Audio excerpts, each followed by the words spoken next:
Narrative का, उस discourse का एक भाग है जो पिछले 36 सालों से जम्मू कश्मीर में अनेक पृष्ठभूमि से काम कर रहा है। कभी यहां से एक्सोडस हुआ, कभी यहां पे सिलेक्टिव किलिंग हुई,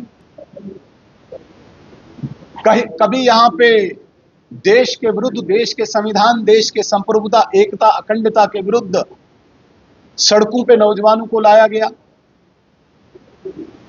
कभी यहां पे डेमोग्राफिक दृष्टिकोण से, पॉइंट ऑफ व्यू से यहां पे एनक्रोचमेंट की गई, जिसे हमने लैंड जिहाद की संज्ञा दी। और इस सब जिहाद को प्रोटेक्ट करने के लिए एक बौद्धिक संरक्षण का काम जिन मेन स्ट्रीम पॉलिटिकल पार्टीज ने किया, उस मेन स्ट्रीम पॉलिटिकल पार्टीज में अव्वल नंबर पर नेशनल कॉन्फ्रेंस है, जिनकी सरकार आज जम्मू कश्मीर में चल रही है।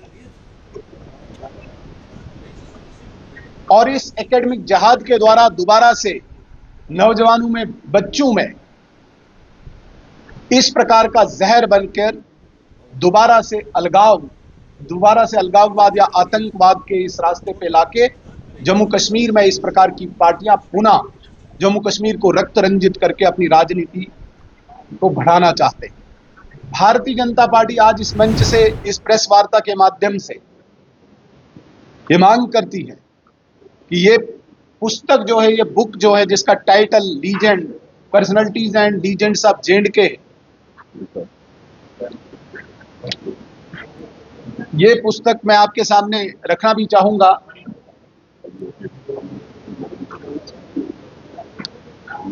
इस पुस्तक में सबसे चिंतनीय और सबसे गंभीर बात यह है कि भारत को कब्जा करने वाला राज्य बताया है IOK, इंडियन ऑक्युपाइड कश्मीर। एक जगह पे तो एक शब्द IHK बोला है, इंडिया हेल्ड कश्मीर।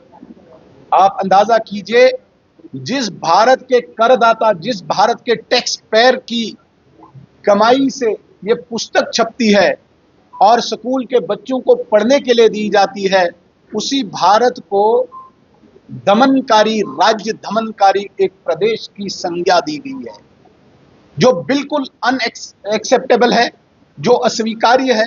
और भारतीय जनता पार्टी इस मंच से, आपके इस प्रेस वार्ता के माध्यम से तत्काल प्रभाव से इस बुक को बैन करने की मांग करती है। ये बुक बैन होनी चाहिए। और मैंने पहले ही कहा कि ये केवल निंदा करने की केवल बात नहीं है, ये सेडिशियस है। इसको भारतीय न्याय संहिता की जो भी उचित धारा है, उस धारा के अनुसार तुरंत कार्रवाई करके इन्वेस्टिगेशन होनी चाहिए। हम अगर पीछे थोड़ा सा जाएं, जब उपराज्यपाल महोदय का शासन रहा, उस दौरान भी जम्मू कश्मीर में बहुत सारी ऐसी बुक्स थी जो जम्मू कश्मीर में भारत की संप्रभुता, संविधान, अखंडता और एकता के विरुद्ध विषय रखती थी।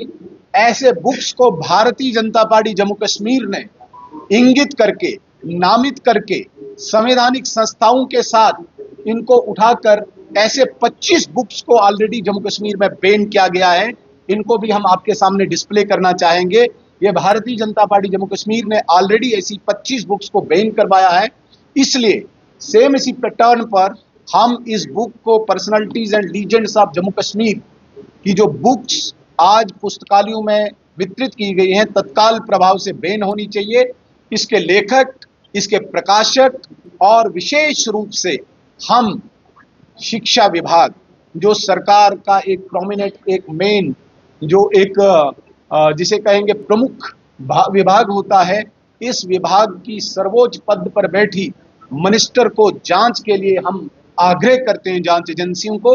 हम आज जम्मू कश्मीर की सरकार को और जम्मू कश्मीर की सरकार के मुखिया के सामने भी प्रश्न चिन्ह खड़ा करते हैं कि इस प्रकार की पुस्तकों को पुस्तकालय में या स्कूल्स में वितरित करते वो किस तरफ जम्मू कश्मीर के नौजवानों को लेना चाहते हैं। जहां जम्मू कश्मीर के नौजवान आज पढ़ लिख के हाथ में टैबलेट्स लेके भारत के लिए कुछ करना चाहते हैं, वहां पे जम्मू कश्मीर की सरकार और सरकार का मुखिया, शिक्षा विभाग और शिक्षा मंत्री इस प्रकार की, जिसे कहेंगे हम कि देश विरोधी पुस्तकें वितरित करके जम्मू कश्मीर में पुनः अलगाववादी और पाक प्रायोजित आतंकवाद के डिस्कोर्स को पुनः पुनर्स्थापित करना चाहती है, जिसका हम खंडन करते हैं। जांच की हम मांग करते हैं। और जांच केवल छोटे लेवल पे नहीं, ये सरकार के बड़े उच्चस्थ पदों पर बैठे हुए लोग, जिसमें मंत्री, चीफ मिनिस्टर तक की जांच होनी चाहिए, क्योंकि ये छोटा कोई इश्यू नहीं है, ये बहुत बड़ा है, जिसमें देश को ललकारा गया है। देश में दोबारा से एक युद्ध छेड़ने की एक बात कही गई है, ये बिल्कुल अस्वीकार्य है।